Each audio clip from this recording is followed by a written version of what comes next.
tomarle los datos y charlar unos minutos con ustedes, ¿sí? Bueno, ya hemos cantado, hemos orado, ahora voy a orar yo de nuevo. Amado Padre Celestial, te voy a dar gracias, Señor, por este día y te pido en el nombre de tu Hijo Jesús que la palabra que hoy va a ser abierta, tu palabra que hoy va a llegar a nuestro corazón, no se convierta en una historia más, sino que sea como esa espada de doble filo que entra en nuestro cuerpo y divide nuestra alma de nuestro espíritu, que nos deje rema, que nos deje una enseñanza. Y hoy voy a invitarte a que miremos la cruz. Esa cruz muchas veces pasa desapercibida, ¿no?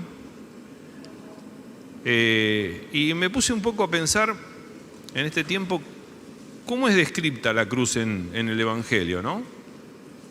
Y fíjense una cosa tan extraña, pero tan linda, ¿no?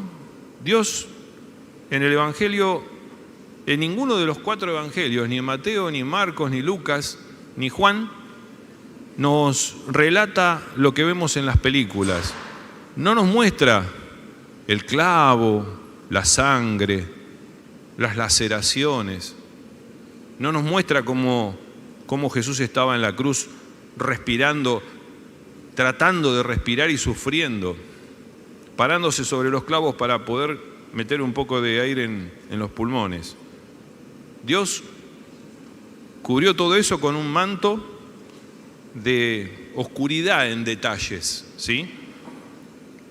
Lo escabroso lo dejó para que no le prestemos atención, sino para que contemplemos los detalles, que es lo importante. Y eso es lo que quiero que hoy veamos. Tengamos en cuenta que el sufrimiento del hombre es imposible de medir, es inconmensurable, es difícil que yo pueda medir el sufrimiento de cualquiera de ustedes. Y es por eso como Dios hizo como un trato entre Él en el cielo y su Hijo acá en la tierra. Y ese trato era no mostrar todo eso feo. La cruz tiene una cosita muy especial, ¿sí? En esa cruz, Cristo cargó con todos los pecados, con los tuyos y con los míos. Sobre esa cruz, el Cordero de Dios que quita el pecado del mundo se ofreció en un sacrificio.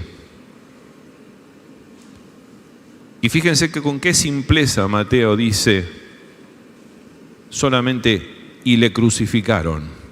No da detalles.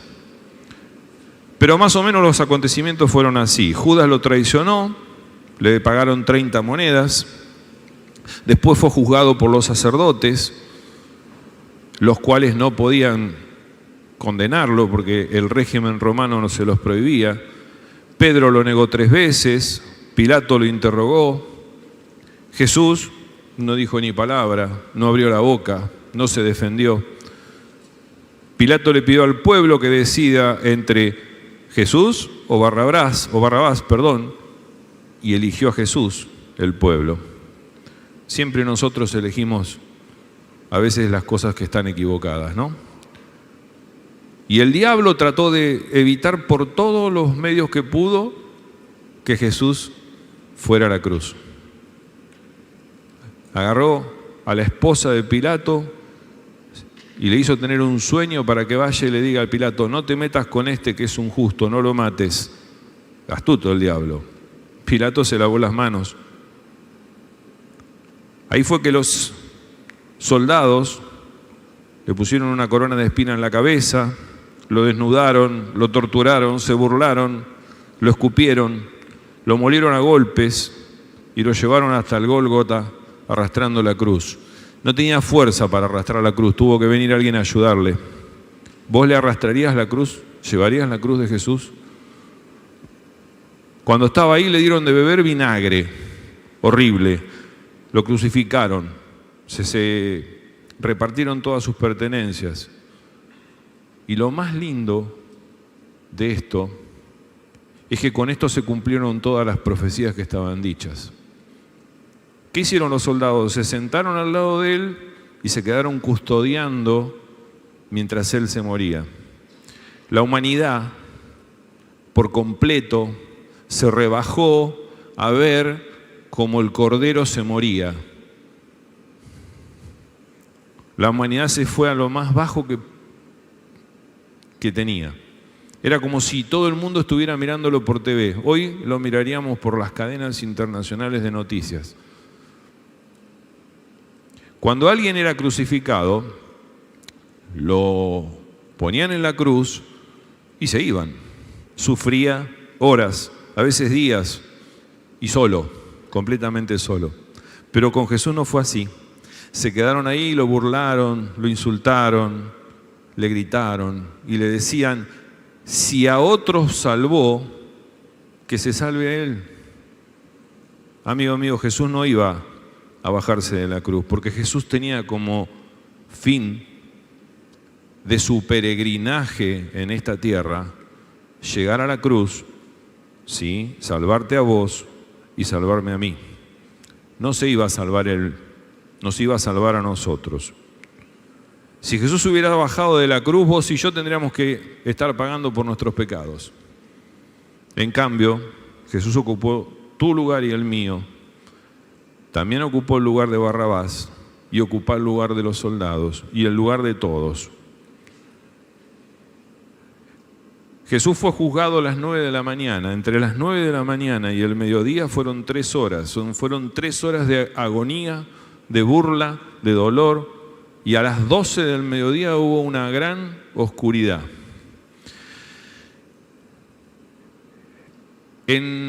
Si buscamos qué es la oscuridad, es un fenómeno que no está definido por la ciencia. No hay una definición para oscuridad. ¿Sí? Albert Einstein decía que le contestaba a sus profesores cuando hablaban de que Dios no existía. Él decía que estaban equivocados. Los profesores decían que Dios no existía porque existía el mal. Entonces Albert Einstein se paró y dijo: ¿existe la oscuridad? Sí, dijo el profesor. No, la oscuridad no existe. La oscuridad es la ausencia de la luz. Por eso Dios existe, porque el mal es la ausencia de Dios. Y en este momento, a las 12 del mediodía, todo se cubrió de oscuridad. La luz se fue. Era una obra maestra, porque la cruz se convirtió en un altar, como el altar donde se hacían los sacrificios en el antiguo pacto, donde un cordero, el Cordero de Dios, que quita el pecado del mundo, estaba siendo sacrificado. Y Jesús le dijo: Padre, ¿por qué me abandonaste? Amigo, cuando Jesús cargó con todo el pecado nuestro, cuando toda la inmundicia, todos los zapatos sucios, toda la mugre del mundo estuvo sobre Jesús, Dios se tuvo que apartar. Recuerden que nadie podía ir a la presencia de Dios si no se purificaba. Y Jesús en ese momento estaba lleno de pecado. Estaba con todos los pecados, con los tuyos, con los míos, con los de todo el mundo. Nadie podía estar en presencia de Dios sucio. Por eso Dios se tuvo que apartar. Cuando una persona muere, lucha hasta el último aliento para morir. Pero en cambio Jesús dijo: está todo hecho, está consumado. Y entregó su espíritu. Hoy te voy a invitar a que miremos los milagros que sucedieron en el momento en que Jesús entregó su espíritu. ¿Sí? Y vamos a empezar por la palabra. Nos vamos a basar en Mateo 27, del 50 al 55. Dice: mas Jesús, habiendo otra vez clamado a gran voz, entregó su espíritu. Y he aquí, el velo del templo se rasgó en dos, de arriba a abajo, Y la tierra tembló, y las rocas se partieron, y se abrieron los sepulcros, y muchos cuerpos de santos que habían dormido se levantaron, y saliendo de los sepulcros, después de la resurrección de él, vinieron a la santa ciudad y aparecieron a muchos. Vamos a hablar de 4 milagros. El primer milagro, se rasgó el velo del templo. Si podés poner la imagen del templo, vamos a hacer una explicación. Acá tenemos una imagen esquemática y un corte del templo. De este lado de esa cortina para acá era el lugar santo. Y aquel donde está el arca del pacto es el lugar santísimo. Y esa cortina era una cortina que está descrita en el libro de Éxodo, que tenía ciertas características. Esa cortina separaba entonces el lugar santo del lugar santísimo. El sacerdote tenía que purificarse para poder entrar a ese lugar. Ahora vamos a verlo. Vamos a hablar de este primer milagro. El primer milagro de Jesús en su ministerio en la tierra fue en la tierra de Caná, de Galilea, en las bodas, que convirtió el agua en vino. Pero fíjense que en ese momento Jesús estaba presente, sus amigos estaban presentes, sus discípulos estaban presentes y estaba rodeado de muchas personas. En cambio, cuando se rasgó el velo, fue el primer milagro de Jesús muerto. Fue el primer milagro de Dios una vez que Jesús había muerto. El velo era una cortina que tenía una capa de 10 a 15 centímetros de espesor, ¿sí?, que medía 20 metros de alto y 10 metros de ancho. Estaba tejida como si fuera una alfombra bien gruesa. Imagínense la alfombra de casa y puesta otra y otra y otra y hacemos una alfombra así gruesa. Y era la separación, como decíamos, entre el lugar santo y el lugar santísimo en el templo. Éxodo capítulo 26, versículo 33 dice: cuelga de los ganchos de la cortina, la cual separará el lugar santo del lugar santísimo, y coloca el arca del pacto detrás de la cortina. Ese velo delimitaba un apartado exclusivo para la presencia de Dios. Ahí estaba la presencia de Dios. Un lugar en la tierra más que santa, la más santa de todas las porciones de la tierra.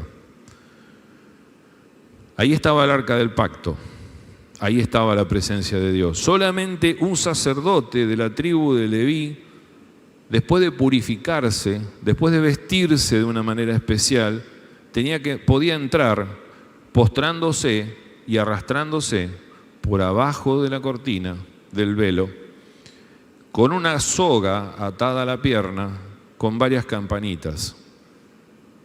Mientras las campanitas se sentían, quería decir que la presencia de Dios no lo había matado.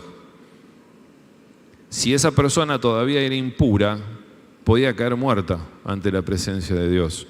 Entonces con esa correa se lo sacaba hacia afuera para que no quede en ese lugar. El lugar santísimo era un lugar especial y más que especial. Era tierra santa más que toda tierra santa. Y fíjense que el milagro del velo sucede en el mismo momento en que Jesús muere. Y fue un milagro que no tiene ningún precedente, ¿sí? Porque el velo se rasgó desde arriba para abajo. Esa cortina de 20 metros de alto, por 10 metros de ancho, por 15 de espesor, se rasgó de arriba hacia abajo. Es como si Dios desde el cielo hubiera agarrado con sus manos y hubiera hecho así.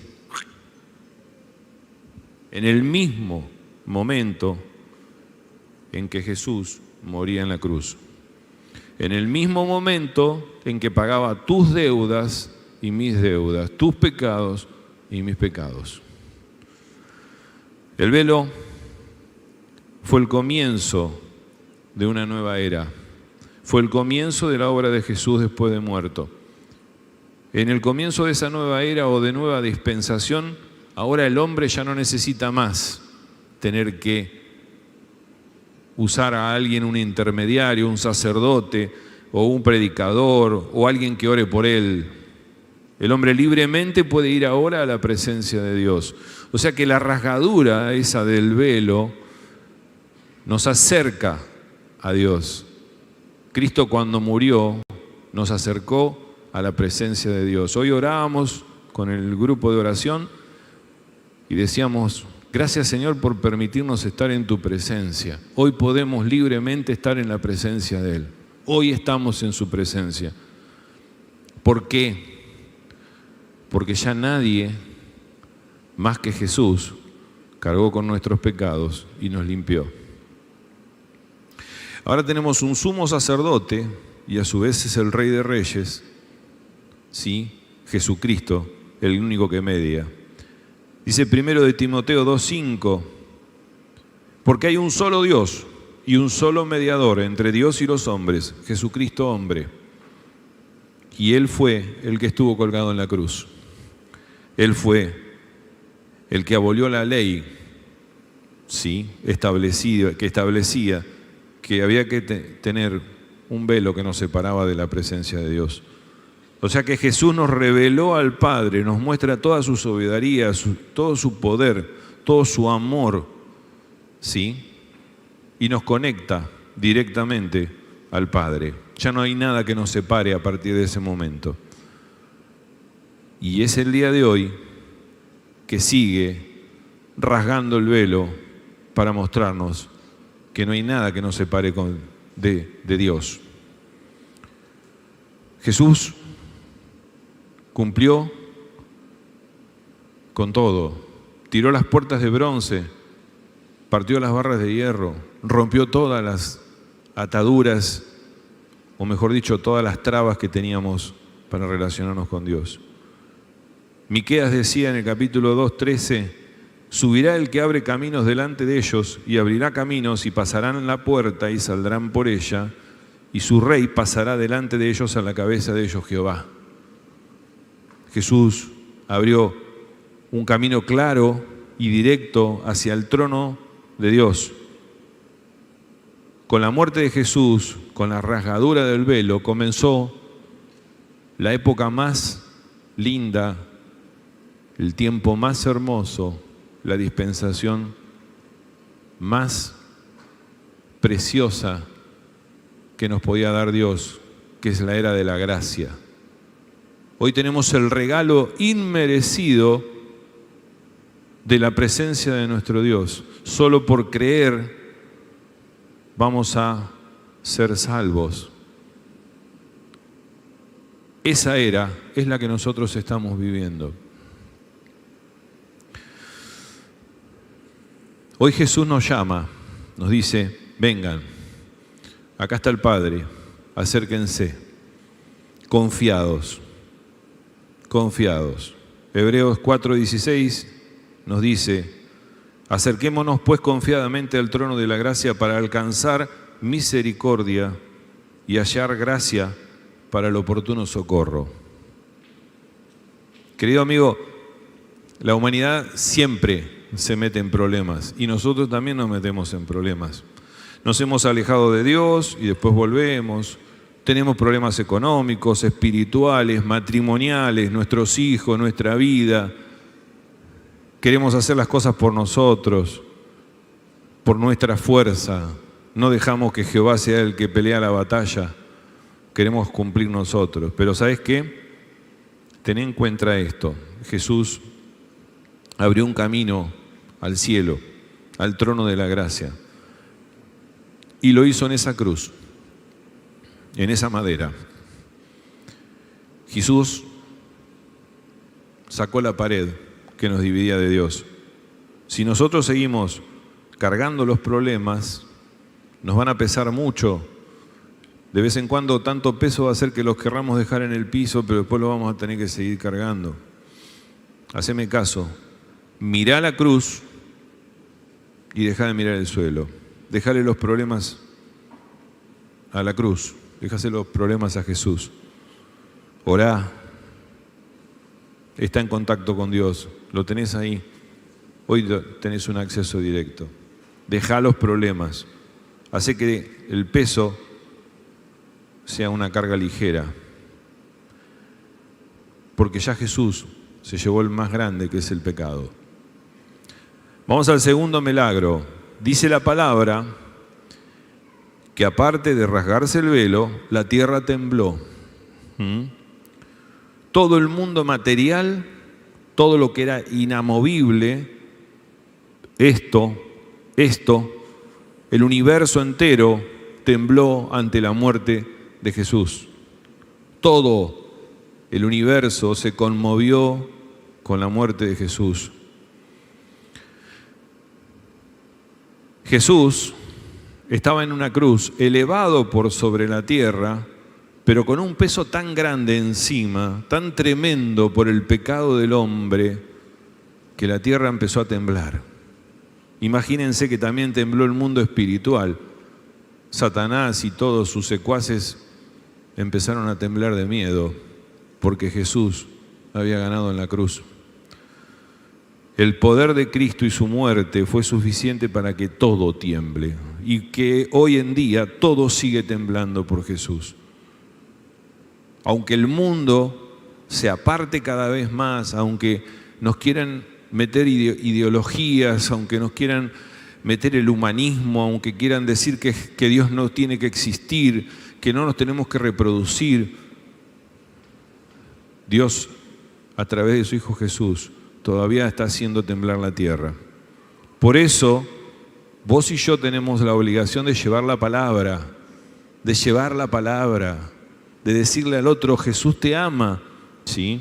Porque es la forma de que la tierra siga sacudiéndose con el Evangelio. Aquellos que quieran, búsquenlo en internet o en algún otro medio. Hay una cosa que se llama la franja, ahora no me voy a acordar, creo que 1040.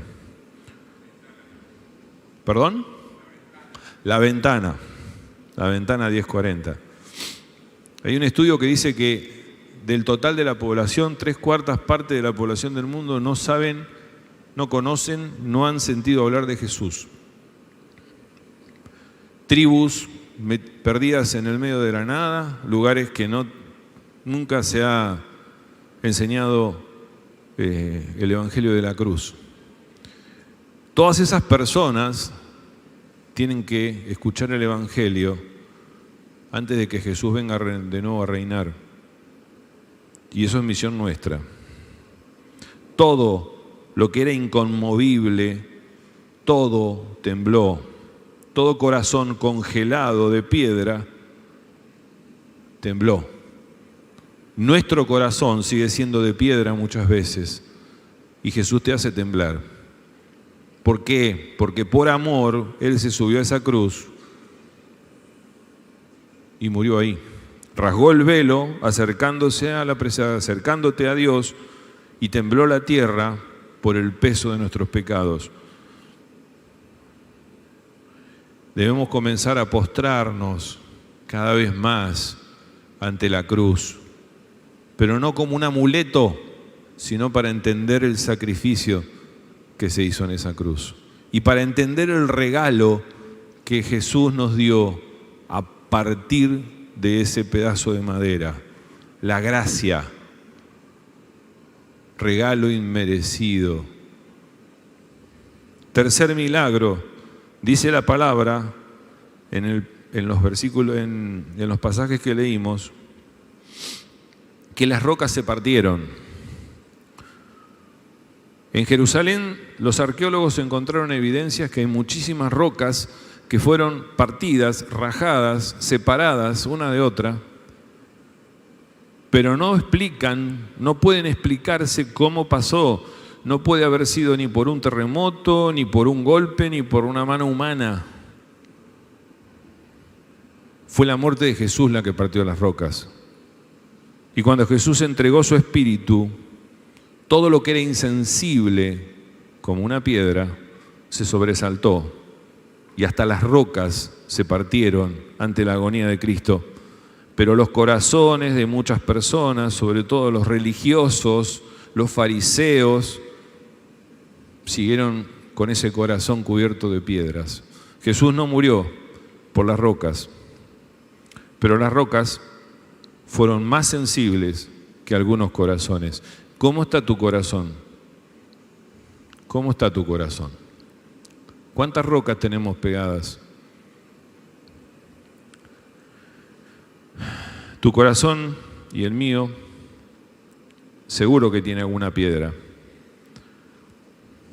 Ahora yo te puedo asegurar que si pensás un poco en la cruz y mirás la cruz, tu corazón de piedra va a ser conmovido. Y hoy Jesús puede romper esas piedras y puede mostrarte que abajo tenés un corazón de carne, un corazón que siente.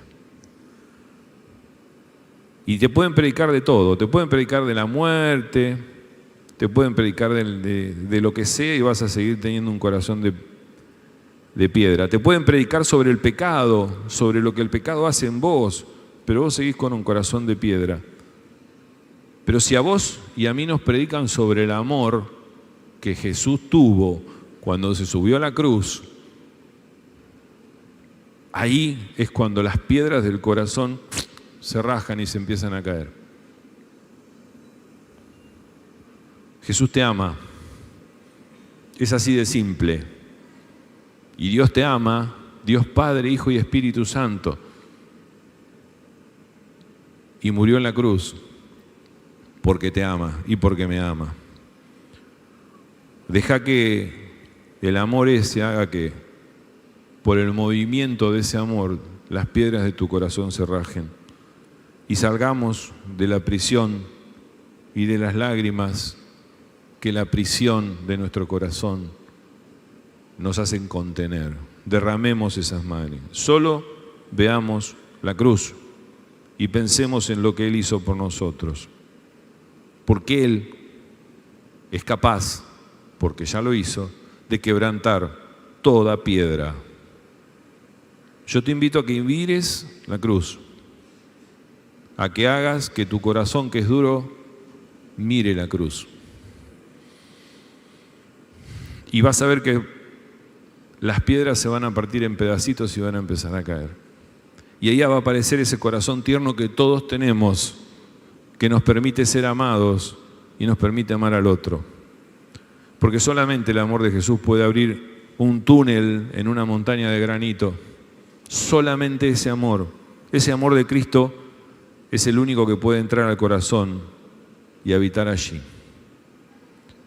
Y Él nos lo dice en su palabra, Apocalipsis 3:20, dice: he aquí yo estoy en la puerta y llamo. Si alguno oye mi voz y abre la puerta, entraré a Él y cenaré con Él y Él conmigo. Amigo, déjame caso, déjalo entrar, déjalo entrar. Yo hoy voy a cenar con Cristo.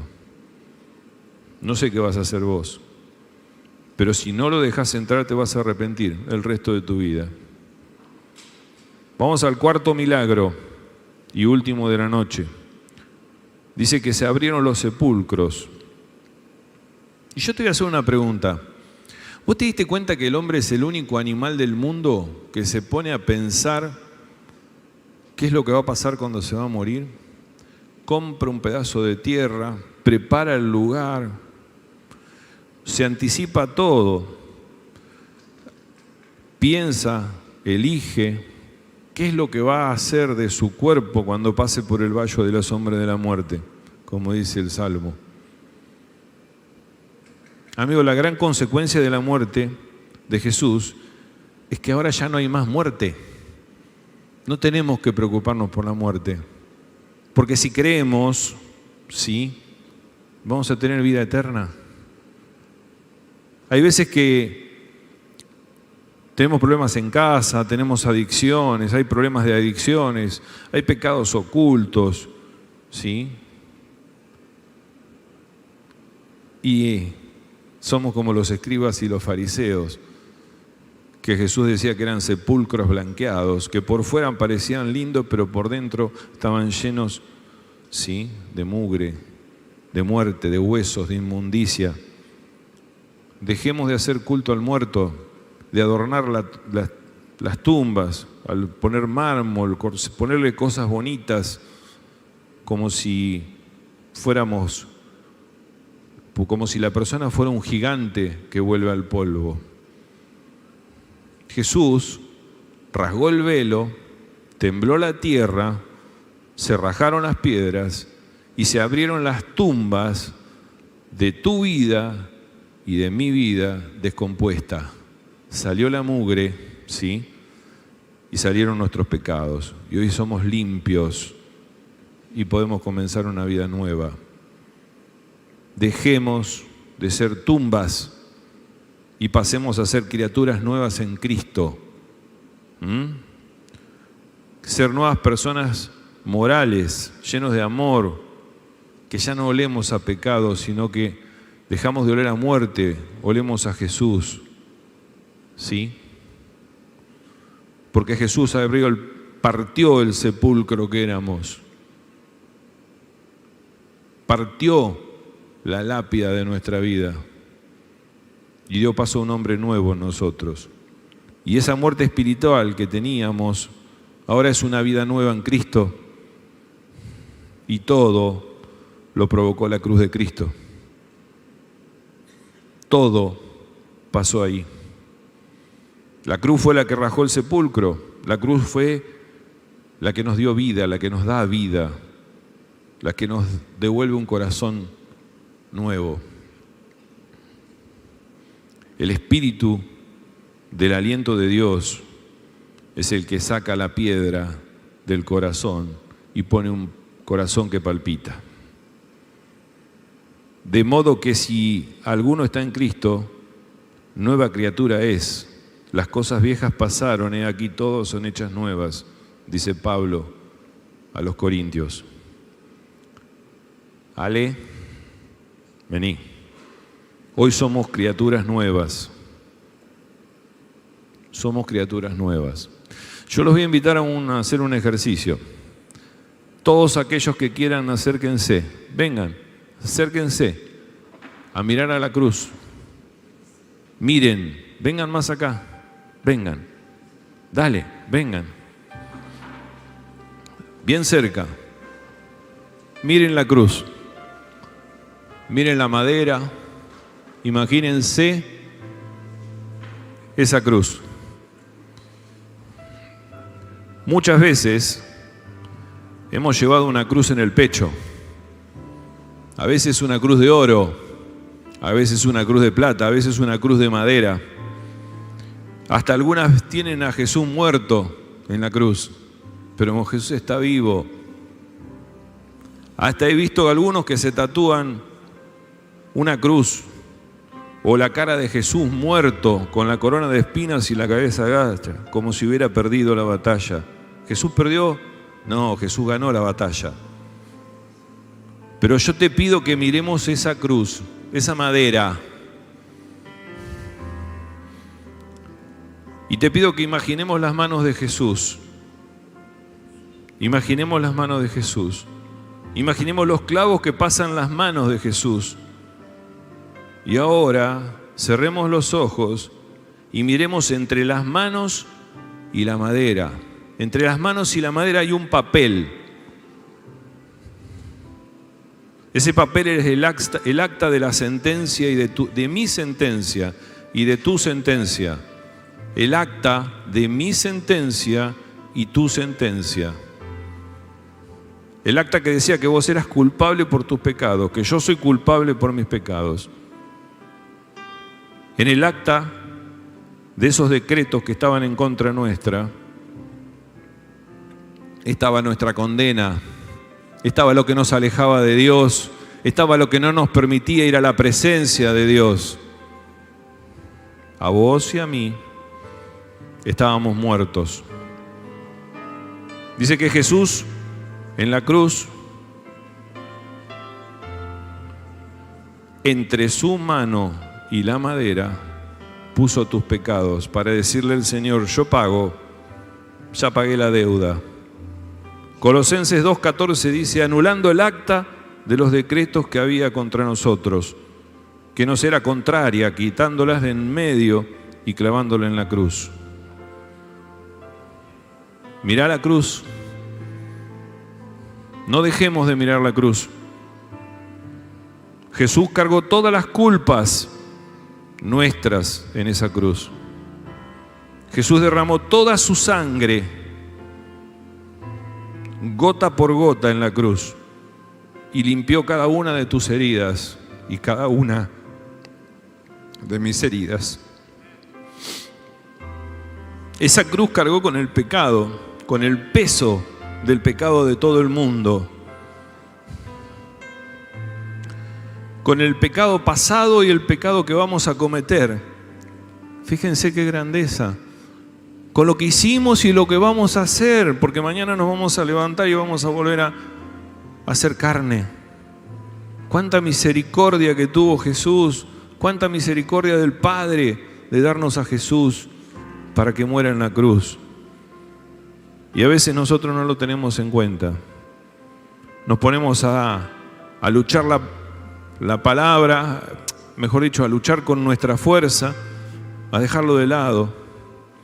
En esa cruz Jesús entregó su espíritu y en ese momento nos reveló lo profundo, lo infinito, lo inconmensurable, lo infinitamente grande del amor de Dios. En esa cruz vos y yo podemos ver el mejor regalo que nos podrían haber hecho en la vida, la gracia. En esa cruz el Cordero de Dios que quita el pecado del mundo fue sacrificado. Por esa cruz tembló el universo y hoy sigue temblando. No dejes de decirle al mundo lo que Jesús hizo por vos. Por esa cruz tembló el diablo y también tembló el demonio. Entonces aferrate a lo que pasó en esa cruz, porque el demonio ya fue vencido. Va a seguir molestando, pero ya fue vencido. Por esa cruz se rajaron las piedras del corazón de todo aquel que cree. Por esa cruz se abrieron todos los sepulcros de las vidas de aquellas personas que estaban muertas en vida. Por esa cruz toda la muerte y toda la inmundicia fue convertida en una vida nueva.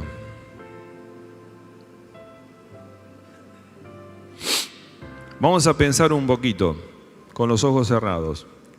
Supongamos que cruelmente alguien nos mete en un cajón y nos entierra vivos, pero viene otra persona, saca la tierra, levanta la lápida, ¿sí? Abre el cajón. Estoy seguro que saldríamos corriendo de la tumba. Entonces, si vos y yo estamos en una tumba, y Jesús viene y nos tira la mano y nos dice, vení, salí de la tumba, salí de la prisión de la muerte, salite del sepulcro, ¿qué vas a hacer? Cristo murió en esa cruz. Cristo murió estirando la mano a vos, a mí, como se la estiró a Pedro en el agua para sacarlo del agua. Y hoy te dice a vos y a mí, vení. Salí de la tumba, vení conmigo. Hoy Dios nos está invitando a vos, a mí y a todos a que volvamos a mirar esa cruz, a no tenerla colgada en el cuello, a no tenerla dibujada en la piel, sino a mirarla y abrazarla. Ya en ella no está colgado Jesús, Jesús ya resucitó. Pero Jesús estira la mano y te dice, mirá, acá están los agujeros, acá están los agujeros. Con estos agujeros yo pagué por todos tus pecados y por todos los pecados míos. Jesús fue la primicia, Él resucitó y vos y yo miremos la cruz y creemos en Él. Y solamente por nuestra fe también vamos a resucitar, también vamos a ir al cielo y estar con el Padre. Yo te pido que no dejes de mirar esa cruz, que te concentres en ella. En un minuto, en unos segundos, sentí ese amor que hay en esa cruz. Y olvídate de las imágenes que nos han metido en la cabeza y en el corazón, de que ahí sufrió, de que ahí fue martirizado. Él ahí nos demostró que nos ama, que nos ama, que nos ama. No dejemos de mirar la cruz. No dejemos de mirar la cruz. Que Dios te bendiga. Hoy somos criaturas nuevas. Hoy tenemos la posibilidad de estar en la presencia de Dios. No dejemos de mirar la cruz. Te amo a cada uno de ustedes. Que Dios los bendiga. Que Dios los bendiga.